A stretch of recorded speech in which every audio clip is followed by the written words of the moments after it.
বাংলার শ্রেষ্ঠ শিশু সাহিত্যিকদের একজন সুকুমার রায়। পাগলা দাশু চরিত্রটি তাঁর অবিস্মরণীয় সৃষ্টি। তাঁর সাহিত্যের নির্মল হাস্যরস শুধু ছোটদেরই নয়, বড়দেরও সমানভাবে আকৃষ্ট করে। ক্ষুদে শ্রোতাদের অনুরোধ, তারা যেন স্কুল পড়ুয়াদের দুষ্টুমিগুলো কোনোভাবে অনুকরণ বা অনুসরণ না করে। শুরু হচ্ছে সুকুমার রায়ের ভোলানাথের সর্দারি গল্পটি।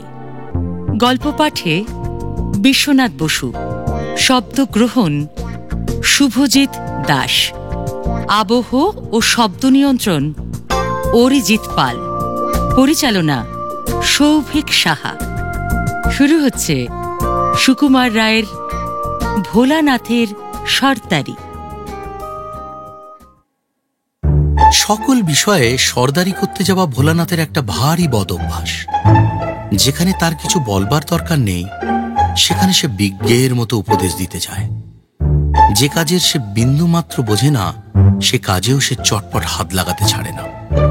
এই জন্য গুরুজনেরা তাকে বলেন জ্যাঠা, আর সমবয়সীরা বলে ফড়ফড়িরাম। কিন্তু তাতে তার কোনো দুঃখ নেই, বিশেষ লজ্জাও নেই।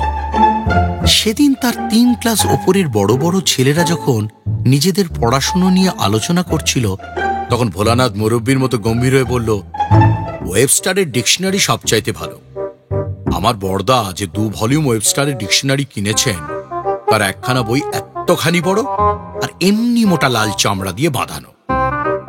উঁচু ক্লাসের একজন ছাত্র আচ্ছা করে তার কানমলা দিয়ে বলল, কেমন লাল হে, তোমার এই কানের মতো। তবু ভোলানাথ এমন বেহায়া, সে তার পরদিনই সেই তাদেরই কাছে ফুটবল সম্বন্ধে কি যেন মতামত দিতে গিয়ে এক চড় খেয়ে এলো। বিশুদের একটা ইঁদুর ধরার কল ছিল। ভোলানাথ হঠাৎ একদিন বলল, এটা কিসের কল ভাই? বলে সে সেটাকে নেড়ে চেড়ে কলকবচা এমন বিগড়ে দিল যে কলটা একেবারেই নষ্ট হয়ে গেল। বিশু বলল, না জেনে শুনে টানাটানি করতে গেলি কেন? ভোলানাথ কিছুমাত্র অপ্রস্তুত না হয়ে বলল, আমার দোষ হলো বুঝি, দেখ তো হাতলটা কেমন বিচ্ছিরি বানিয়েছে। ওটা আরো অনেক মজবুত করা উচিত ছিল, কলওয়ালা ভয়ানক ঠকিয়েছে। ভোলানাথ পড়াশোনায় যে খুব ভালো ছিল তা নয়, কিন্তু মাস্টারমশাই যখন কঠিন কঠিন প্রশ্ন জিজ্ঞাসা করতেন, তখন সে জানুক না জানুক সাত তাড়াতাড়ি সবার আগে জবাব দেওয়ার জন্য ব্যস্ত হয়ে উঠত। জবাবটা অনেক সময় বোকার মতোই হতো, শুনে মাস্টারমশাই ঠাট্টা করতেন, ছেলেরা হাসত, কিন্তু ভোলানাথের উৎসাহ তাতে কিছুমাত্র কমত না। সেই যেবারে স্কুলে বই চুরির হাঙ্গামা হয়, সেইবারেও ওই রকম সর্দারি করতে গিয়ে খুব জব্দ হয়। হেডমাস্টার মশাই ক্রমাগত বই চুরির নালিশে বিরক্ত একদিন প্রত্যেক ক্লাসে গিয়ে জিজ্ঞাসা করলেন, কে চুরি করেছে তোমরা কি কেউ কিছু জানো? ভোলানাথের ক্লাসে কিছু জিজ্ঞাসা করা মাত্র তড়াক করে লাফিয়ে উঠে বলল, আগে আমার বোধহয় হরিদাস চুরি করে। জবাব শুনে আমরা সবাই অবাক হয়ে গেলাম। হেডমাস্টার মশাই বললেন, কি করে জানলে যে হরিদাস চুরি করে? ভোলানাথ অম্লান বদনে বলল, তা জানি না, কিন্তু আমার মনে হয়। মাস্টার মশাই ধমক দিয়ে বললেন, জানো না তবে অমন কথা বললে কেন? ওরকম মনে করার তোমার কি কোনো কারণ আছে? ভোলানাথ আবার বলল, আমার মনে হচ্ছিল বোধ হয় নেই, তাই তো বললাম, আর তো আমি কিছু বলিনি। মাস্টার মশাই গম্ভীর হয়ে বললেন, যাও হরিদাসের কাছে ক্ষমা চাও। কিন্তু তবু কি তার চেতনা হয়? ভোলানাথ সাঁতার জানে না, কিন্তু তবু সে বাহাদুরি করে হরিশের ভাইকে সাঁতার শেখাতে গেল। রামবাবু হঠাৎ ঘাটে এসে পড়েন তাই রক্ষে, তা না হলে দুজনকেই সেদিন ঘোষপুকুরে ডুবে মরতে হতো।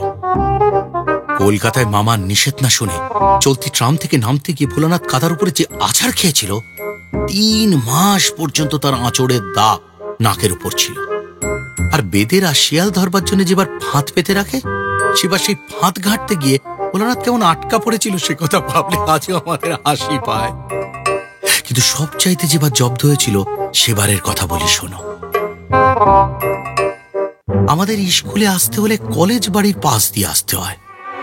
সেখানে একটা ঘর আছে, তাকে বলে ল্যাবরেটরি। সেই ঘরে নানা রকম অদ্ভুত কলকারখানা থাকত। ভোলানাথের সবটাতেই বাড়াবাড়ি। সে একদিন একেবারে কলেজের ভিতরে গিয়ে দেখল একটা কলের চাকা ঘোরানো হচ্ছে, আর কলের একদিকে চড়াক চড়াক করে বিদ্যুতের মতো ঝিলিক জ্বলছে। দেখে ভোলানাথের ভারী শখ হলো সেও একবার কল ঘুরিয়ে দেখে। কিন্তু কলের কাছে যাওয়া মাত্র কে একজন তাকে এমন ধমক দিয়ে উঠল যে সে ভয় এক দৌড়ে স্কুলে এসে হাঁপাতে লাগলো। কিন্তু কলটা একবার নেড়ে দেখবার ইচ্ছা তার কিছুতেই গেল না। একদিন বিকেলে যখন সকলে বাড়ি যাচ্ছে, তখন ভোলানাথ যে কোন সময় কলেজ বাড়িতে ঢুকলো তা আমরা বুঝতে পারিনি।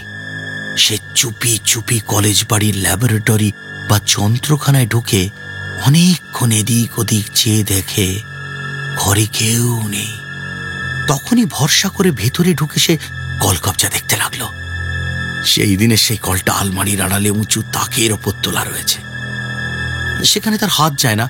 অনেক কষ্টে সে টেবিলের পিছন থেকে একটা বড় চৌকি নিয়ে এলো। এদিকে কখন যে কলেজের কর্মচারী চাবি দিয়ে ঘরের তালা এঁটে চলে গেল সে ভোলানাথকে দেখেওনি, আর ভোলানাথেরও সেদিকে চোখ নেই। চৌকির ওপর দাঁড়িয়ে ভোলানাথ দেখল কলটার কাছে একটা অদ্ভুত বোতল। সেটা যে বিদ্যুতের বোতল ভোলানাথ তা জানে না। সে বোতলটাকে ধরে সরিয়ে রাখতে গেল। মনে হলো যেন তার হাড়ের ভেতর পর্যন্ত কিসের একটা ধাক্কা লাগলো। সে মাথা ঘুরে চৌকি থেকে পড়ে গেল।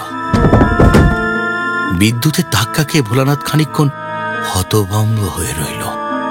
তারপর ব্যস্ত হয়ে পালাতে গিয়ে দেখে দরজা বন্ধ। অনেকক্ষণ দরজা ধাক্কা দিল, কিল ঘুষি লাথি মেরেও দরজা খুলল না। জানলাগুলো অনেক উঁচুতে আর বাইরে থেকে বন্ধ করা। চৌকিতে উঠেও নাগাল পাওয়া গেল না। তার কপালে দরদর করে ঘাম ঝরতে লাগলো। সে ভাবল প্রাণপণে চিৎকার করা যাক, কিন্তু তার গলার স্বর এমন বিকৃত শোনালো আর মস্ত ঘরটাতে এমন অদ্ভুত প্রতিধ্বনি হতে লাগলো যে সে নিজের আওয়াজে নিজেই ভয় পেয়ে গেল। ওদিকে প্রায় সন্ধে হয়ে আসছে। কলেজের বটগাছটার ওপর থেকে একটা পেঁচা হঠাৎ ভূত ভূতম ভূত বলে বিকট শব্দে ডেকে উঠল। সেই শব্দে একেবারে দাঁতে দাঁত লেগে ভোলানাথ এক চিৎকারেই অজ্ঞান। কলেজের দারোয়ান আর আমাদের স্কুলের পাড়েজি আর দু চারটি দেশ ভাইয়ের সঙ্গে জুটে মহা উৎসাহে আহারে কাহা গয়ো রাম বলে ঢোল করতাল পেটাচ্ছিল। তারা কোনো রকম চিৎকার শুনতে পায়নি। রাত দুপুর পর্যন্ত তাদের কীর্তনের হল্লা চলল। সুতরাং জ্ঞান হওয়ার পর ভোলানাথ যখন দরজায় দুম দুম করে লাথি মেরে চেঁচাচ্ছিল, তখন সে শব্দ গানের ফাঁকে ফাঁকে তাদের কানে একটু আধটু আসলেও তারা গ্রাহ্য করেনি। পাড়েজি খালি একবার বলেছিল, কিসের শব্দ একবার খোঁজ নেওয়া যাক। তখন অন্যেরা বাধা দিয়ে বলেছিল, আরে চিল্লানে দাও। এমন করে রাত 12টার সময় যখন তাদের উৎসাহ ঝিমিয়ে পড়ল, তখন ভোলানাথের বাড়ির লোকেরা লণ্ঠনাতে হাজির হলো। তারা বাড়ি বাড়ি ঘুরে তাকে কোথাও আর খুঁজতে বাকি রাখেনি। দারোয়ানদের জিজ্ঞেস করায় তারা এক বাক্যে বলল, স্কুল বাবুদের কাকেও তারা দেখেনি। এমন সময় সেই দুমদুম শব্দ চিৎকার শোনা গেল। তারপর ভোলানাথের সন্ধান পেতে আর বেশি দেরি হলো না। কিন্তু তখনও উদ্ধার নেই। দরজা বন্ধ, চাবি গোপাল বাবুর কাছে। গোপাল বাবু বাসায় নেই, ভাইজির বিয়েতে গেছেন, সোমবার আসবেন। তখন অগত্যা মই এনে জানলা খুলে সারসির কাঁচ ভেঙে অনেক হাঙ্গামার পর ভয়ে মৃতপ্রায় ভোলানাথকে বের করা হলো। সে ওখানে কি করছিল, কেন এসেছিল, কেমন করে আটকা পড়ল ইত্যাদি জিজ্ঞেস করবার জন্য তার বাবা প্রকাণ্ড এক চর তুলেছিলেন। কিন্তু ভোলানাথের ফ্যাকাশে মুখ দেখবার পর সে চর আর গালে নামেনি।